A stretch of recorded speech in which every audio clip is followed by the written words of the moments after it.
Bienvenue sur Africa 24 dans cette nouvelle édition du 12-15. Voici les titres de l'actualité. Acquittement de l'ex-président Laurent Gbagbo et de son ministre Charles Blé Goudé. Des scènes de liesse ont été observées à travers la Côte d'Ivoire ce mardi 15 janvier. Un nouveau gouvernement au Gabon. Les 38 membres de la nouvelle équipe gouvernementale ont prêté serment ce 15 janvier 2019. Une cérémonie présidée par le chef de l'État, Ali Bongo Ondimba. Et puis, le yuan, monnaie chinoise, continue de s'imposer en Afrique. Après le Nigeria, l'Angola, elle pourrait bientôt être introduite dans les transactions commerciales au Mozambique. Laurent Gbagbo et Charles Blé Goudé acquittés ce mardi 15 janvier 2019 par la Cour pénale internationale. L'ex-président ivoirien et son ancien ministre de la Jeunesse étaient poursuivis pour crimes contre l'humanité après les violences post-électorales de 2010 et 2011. La CPI se prononcera ce mercredi sur les conditions de libération. C'est un sujet de la rédaction. Laurent Gbagbo a été acquitté de crimes contre l'humanité par la Cour pénale internationale ce mardi 15 janvier 2019. Une victoire selon l'avocat de l'ex-président ivoirien dont la CPI s'est prononcée en faveur de la mise en liberté immédiate. Conformément à la norme applicable telle que prévue à l'article 66 du statut de Rome. Fait droit aux demandes d'acquittement présentée par la défense de Laurent Gbagbo et celle de Charles Blé Goudé concernant l'ensemble des charges portées à leur encontre. Ordonne la mise en liberté immédiate des deux accusés conformément à l'article 81.3c du statut. Accusé de crimes contre l'humanité à la suite de la crise post-électorale en Côte d'Ivoire entre décembre 2010 et avril 2011, Laurent Gbagbo et son ancien ministre de la Jeunesse, Charles Blé Goudé, étaient incarcérés depuis le 30 novembre 2011. 14 demandes de liberté provisoire avaient été déposées par leurs avocats, mais aucune n'avait abouti. Oui, Gbagbo est libéré là, n'est-ce pas? Voilà. La vérité triomphe toujours du mensonge. Vous comprenez, monsieur? Voilà, ce que je pouvais dire. Réconciliation vraie, c'est Gbagbo. C'est pour lui, ce pays, il va revenir, la paix va revenir. La paix va revenir. Et nous qui souffrons, le son du marché qui est vide, ça va être repris. Il vient et moi, j'attends mon papa Laurent Gbagbo. Le retour de Laurent Gbagbo en Côte d'Ivoire. J'attends papa Gbagbo, je t'attends. Tu as un esprit, tu es en nous. Et je voulais rendre grâce à Dieu pour la libération de mon président, pour le digne fils de la Côte d'Ivoire. Il a prouvé par A plus B qu'il n'est pas un sanguinaire, il aime son peuple. C'est un acte point de réconciliation qui vient poser. Laurent Gbagbo libéré, Blé Goudé libéré, il rend vraiment la réconciliation posée. Je remercie tous les acteurs de ça, surtout le président de la République, et je remercie tout le monde. Je suis natif du Nord, la vérité a parlé, Laurent Gbagbo est libre. Il n'a rien fait de mauvais pour se retrouver en prison. Dieu a fait qu'il est libre. Dieu a toujours donné la vérité à celui qui doit avoir la vérité. Merci pour la victoire de Gbagbo. On aime le Gbagbo. On aime le Gbagbo. Nous sommes prêts pour la libération de Gbagbo. Gbagbo est libéré. La Côte d'Ivoire est libérée. Toute l'Afrique est libérée. Un acquittement total et une libération immédiate. Cependant, le substitut du procureur Eric MacDonald a été autorisé à émettre des observations. L'ancien président ivoirien et son ex-ministre pourraient être remis en liberté sans condition ou alors soumis à une libération conditionnelle. Et sachez que la réponse de l'audience sera diffusée sur Africa 24 à 14h GMT en direct de La Haye, suivie d'une édition spéciale sur cette audience cruciale.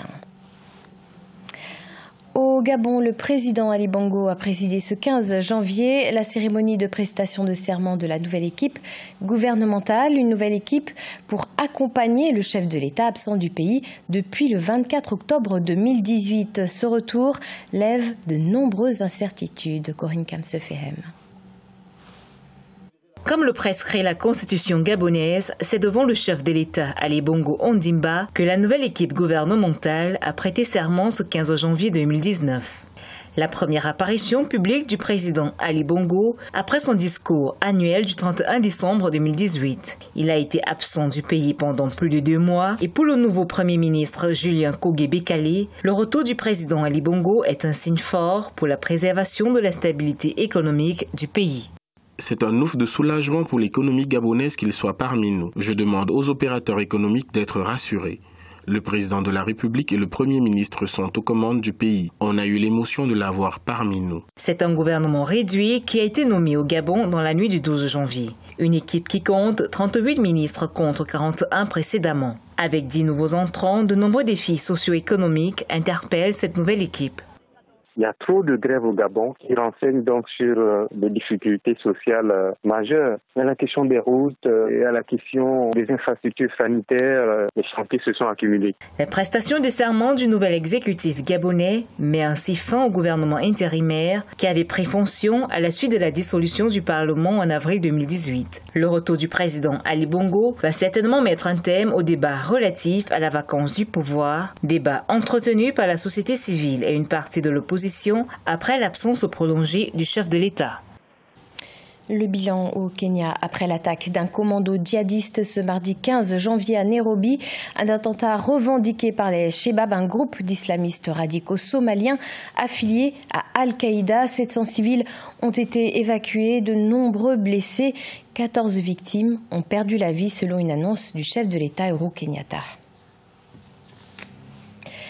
À la découverte du food art, ou l'art de réaliser des œuvres créatives à partir d'aliments et de nourriture. Ogona Arumemi, artiste nigériane, en a fait son métier grâce à ses sculptures. Elle, cette entrepreneuse passionnée, promeut une alimentation saine. Aïssatou Bari. Après une vingtaine d'années passées au Royaume-Uni, Ogona Arumemi a regagné sa terre natale en 2015 pour démarrer son entreprise à Lagos. À l'aide d'une lame, elle dessine d'abord les motifs sur des pelures de fruits. Et puisque de plus en plus de consommateurs sont soucieux d'une alimentation saine, ils sont nombreux à faire appel à son entreprise. C'est encore une industrie très nouvelle au Nigeria. Les gens commencent à mieux la comprendre et à en apprécier la valeur. Tout le monde ne veut pas de gâteaux, de desserts et de tartes lors d'un événement. Ils commencent à se lancer davantage dans la consommation des aliments sains. Nous sommes heureux de leur offrir cela. Ogona Arumemi a appris son métier en regardant des vidéos en ligne. Aujourd'hui, ses créations fruitées sont servies en dessert lors d'événements tels que les mariages et les réceptions d'entreprise. Son répertoire comprend des fleurs, des dessins personnalisés, des personnages de dessins animés et des personnages fantastiques. C'est très bien. Lorsque vous assistez à une cérémonie ou à un baptême, à une fête de naissance ou à un mariage, vous pouvez leur offrir ces desserts en cadeau. Ce sera vraiment différent de ce qu'ils reçoivent normalement. Les étalages de desserts d'Ogona ne coûtent pas moins de 83 $. Ogona forme également des gens désireux d'apprendre ce métier. Elle envisage d'étendre son service à d'autres régions du pays et espère créer une école de formation à l'avenir.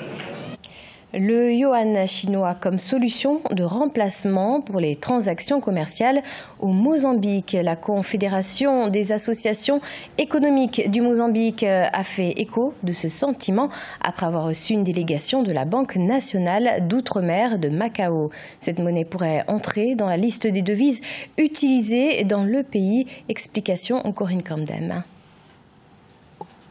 Le yuan chinois fait lentement mais sûrement son chemin pour s'imposer comme la nouvelle monnaie de réserve en Afrique. Le Nigeria l'a adopté comme deuxième monnaie commerciale en août 2018. L'Angola a instauré le mécanisme de pétro-yuan la même année. Aujourd'hui, le Mozambique est en ligne de mire.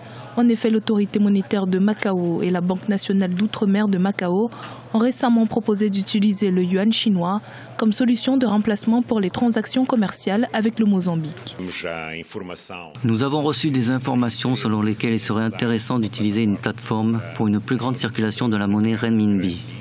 Elle est déjà utilisée au Brésil et au Portugal et cette délégation a l'intention d'explorer les possibilités en Afrique, en utilisant notamment le Mozambique comme point de départ. La plupart des pays de la région d'Afrique australe ont des prêts ou des subventions du gouvernement chinois, d'où l'intérêt d'opérer leur remboursement en yuan renminbi afin de faciliter les échanges. La Confédération des associations économiques du Mozambique a fait écho à ce sentiment après avoir reçu une délégation de la Banque nationale d'outre-mer de Macao, affirmant que le yuan chinois pourrait entrer dans la liste des devises utilisées dans le pays. Il est important de commencer par quelque chose et nous avons décidé de faire des propositions concrètes. Nous analyserons également avec les membres de la CTA et d'autres membres d'associations afin de faire connaître les options qui pourraient être utilisées comme nouvelles alternatives. Cette plateforme pourrait être très bénéfique pour nos échanges commerciaux. À ce jour, le dollar américain, le rand sud-africain et l'euro sont les devises les plus largement utilisées dans les transactions au Mozambique. Le yuan n'est que la 7e monnaie de réserve au niveau mondial, loin derrière le dollar, l'euro ou le yen japonais. Mais son importance gagne du terrain peu à peu sur le continent. Également dans l'actualité, une organisation fondée par des diplômés rwandais ayant survécu au génocide a lancé un fonds d'investissement en fiducie baptisé J Innovation Development Fund. Objectif de ce fonds, aider les jeunes survivants et les jeunes à créer, à développer leur entreprise. L'organisation compte actuellement en plus de 3000 membres. Ce journal a été réalisé par l'ensemble de la rédaction. Merci pour votre fidélité. Dans quelques instants, une nouvelle édition de l'actualité sur Africa 24.